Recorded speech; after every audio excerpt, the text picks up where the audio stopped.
Assalamualaikum warahmatullahi wabarakatuh. Perkenalkan, saya Muhammad Fauzan Andriana dari program studi informatika dengan NIM 1022557 dari kelas IF 2B. Pada kesempatan kali ini, saya akan membedah sesuatu yang sangat krusial bagi teknologi, yaitu memahami arsitektur di balik otak komputer atau yang biasa kita kenal sebagai CPU. Tugas ini untuk memenuhi final project mata kuliah arsitektur dan organisasi komputer yang diampu oleh Bapak Puji Iman Mutakin, Eskom, MSI. Pernahkah kalian berpikir apa yang terjadi di dalam laptop atau smartphone saat kalian membuka aplikasi, bermain game berat, atau sekedar mengetik tugas? Mengapa perangkat elektronik ini bisa begitu pintar? Rahasianya pada satu komponen super kecil yang sering disebut sebagai otak komputer. Ya, hari ini kita akan membedah secara tuntas tentang struktur dan mekanisme kerja CPU. Kita akan melihat langsung arsitektur luar biasa di balik teknologi sehari-hari kita. Agar pembahasannya terarah, kita akan membaginya ke dalam 3 fokus utama.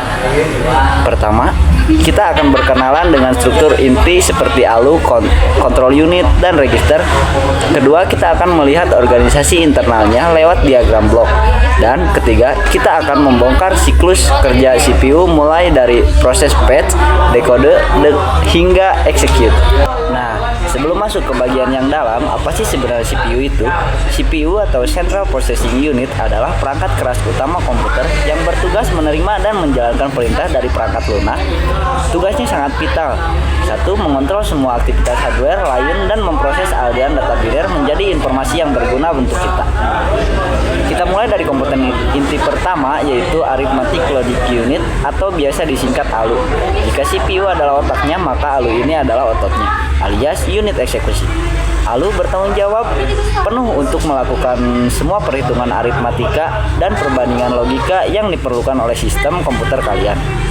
Operasi yang dilakukan dibagi 2. Pertama, aritmatika yang mencakup matematika dasar seperti penjumlahan, pengurangan, perkalian, dan pembagian. Kedua, logika, yaitu operasi perbandingan seperti AND, OR, NOT, serta menentukan apakah suatu data lebih besar atau lebih kecil. Contohnya, logika AND biner seperti memastikan operasi 1 AND 0 sama dengan 0. Semua pemrosesan data digital tingkat tinggi pada akhirnya akan dipecah menjadi operasi-operasi dasar ini di dalam ALU. Nah, kalau ALU bertugas mengeksekusi perhitungan, siapa yang mengatur jalur datanya? Jawabannya adalah control unit atau CPU.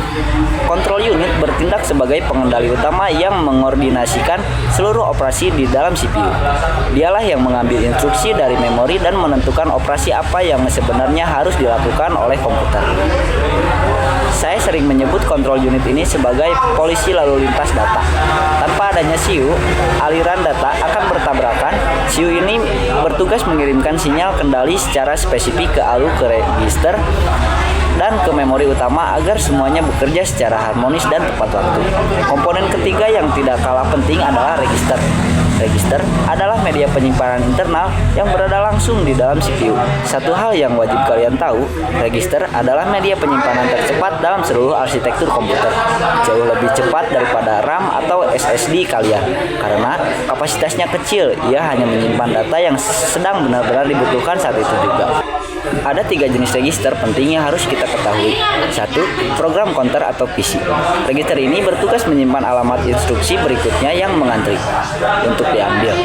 Instruction register atau IR, tempat untuk menyimpan instruksi yang saat ini sedang diproses. Yang terakhir, akumulator atau AC, wadah penampungan sementara khusus untuk hasil kalkulasi yang baru saja diselesaikan oleh ALU.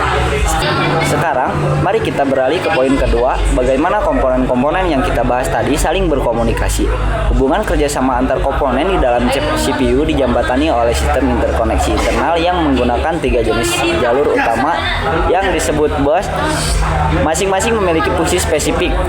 1. Control bus berfungsi untuk mengirimkan sinyal perintah atau kendali dari control unit. Nomor 2. Address bus berfungsi untuk menentukan lokasi atau alamat memori tempat data tersebut disimpan atau akan diambil. Nomor 3. Data bus. Ini adalah jalan utamanya, yaitu jalur nyata yang digunakan untuk perpindahan data antar komponen-komponen. Lewat ketiga bus inilah ya data mengalir dari input unit, diproses CPU dan memori unit, lalu hasilnya dikeluarkan melalui output unit. Lalu, bagaimana mekanisme kerja nyata CPU saat kita memberikan sebuah perintah? Proses ini terjadi berulang-ulang dalam hitungan milidetik melalui sebuah siklus yang dinamakan siklus instruksi.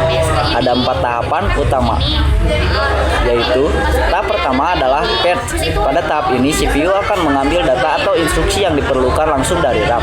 Tahap kedua adalah decode. Setelah instruksi diambil, control unit akan menerjemahkan atau memecahkan instruksi tersebut untuk memahami apa sih yang diinginkan oleh perangkat lunak. Tahap ketiga adalah execute.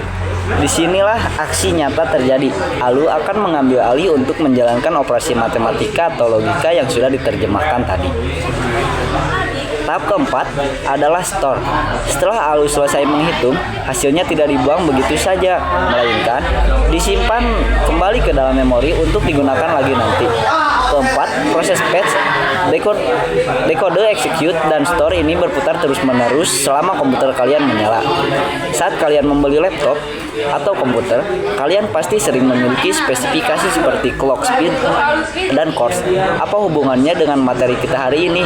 Clock speed menunjukkan seberapa cepat CPU menjalankan siklus instruksi yang kita bahas tadi.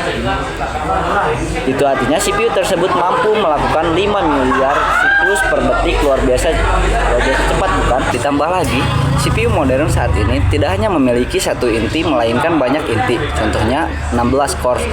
Dengan banyak inti ini, CPU memiliki kemampuan multiprocessing, yaitu kemampuan untuk memproses berbagai tugas yang berbeda secara paralel atau bersamaan tanpa membuat komputer kalian lag atau macet. Kesimpulannya, CPU bukan sekedar potongan silikon biasa, ia adalah mahakarya arsitektur yang mengordinasikan jutaan logika biner setiap detiknya. Agar kita bisa menikmati teknologi digital hari ini, itu saja pembahasan kita mengenai struktur dan CPU mekanisme kerja CPU. Terima kasih banyak atas perhatian kalian semua yang sudah ikut mengeksplorasi dasar komputer dan arsitektur hari ini bersama saya.